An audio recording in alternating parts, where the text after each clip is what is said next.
आज का युग डिजिटल युग है और हर चीज डिजिटली कन्वर्ट होती जा रही है। तो इस क्षेत्र की अगर बात करें तो यहाँ पर पेंटिंग भी अब अछूती नहीं रह गई है। आज डिजिटल पेंटिंग से यंगस्टर अपना करियर निखार रहे हैं। रंग और तस्वीर वही है, पर इसे बनाने का अंदाज बदल गया है, जो कहलाता है डिजिटल आर्ट। भोपाल के स्वराज भवन में डिजिटल आर्ट एग्जीबिशन में श्रेया की इस कला को खूब सराहा जा रहा है। हमने श्रेया से खास बातचीत भी की, आइए आपको दिखाते हैं।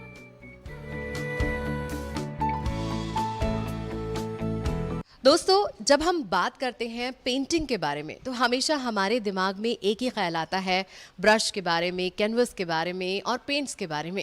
लेकिन हम में से कितने लोग जानते हैं कि आज के इस डिजिटल ज़माने के अंदर पेंटिंग्स भी डिजिटल हो गई हैं।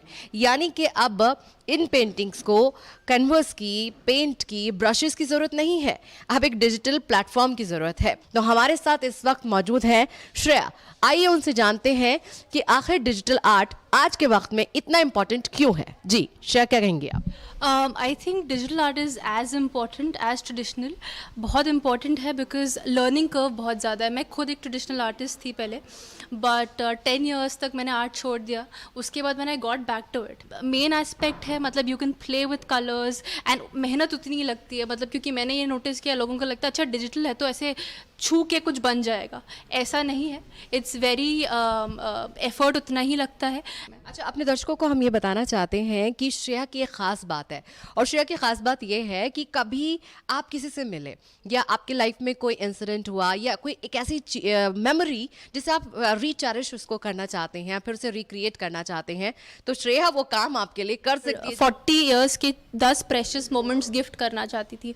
ये मोमेंट्स कहीं पे भी ना फ़ोन में है एंड ना कहीं किसी फ़ोटो एल्बम में, बट उन्होंने जिए हैं ये मोमेंट्स। तो फॉर इंस्टेंस ये इनकी शादी का मोमेंट था जहाँ पे ये इनके लिए बहुत प्रेशियस है। इसके अलावा हमारे दर्शकों के दिमाग में ये सवाल भी उठ रहा होगा कि अगर इस हॉबी को पैशन में तब्दील करना है, फिर पैशन से प्रोफेशन में तब्दील करना है, तो फिर इसके लिए क्या कुछ किया जा सकता है? मैंने जब स्टार्ट किया था, मैं पहले डिजिटल मार्केटर थी, उसके बाद मैंने इंजीनियरिंग की, बट मैं डिजिटल मार्केटर थी। I carved my path, but art was always a part of my life. तो लेकिन मैं उतनी कॉन्फिडेंट नहीं थी कि क्या मैं इसको प्रोफेशन में कन्वर्ट करूँ। तो अगर कोई ऐसा इंसान है जो बडिंग आर्टिस्ट है, so it's very important for that person to identify कि भाई आपको वो पैशन की तरह रखना है या आपको उसको कन्वर्ट करना है प्रोफेशन में।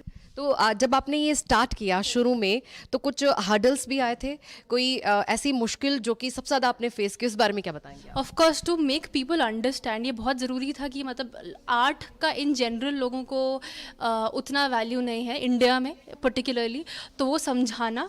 एंड ऊपर से digital art, like I said, लोगों को लगता है कि मतलब आप टच करेंगे और कुछ कोई सॉफ्टवेयर आपके लिए बना रहा है। At the end of it hand drawn है, तो उसमें उतना ही एफर्ट है। दूसरे कुछ थे कि मतलब लोगों को समझाना कि price point, how do you price it, price point में लोगों को समझाना कि why is it priced like that, क्योंकि आपकी मेहनत है उसमें। तो कैसे अपनी हॉबी को पैशन बनाना है और पैशन को कैसे प्रोफेशन बनाना है, ये सीखना बहुत ज़रूरी है। कैमरामैन अश्विनी सिंह के साथ मैं शाहिदा आतिफ, बंसल न्यूज़।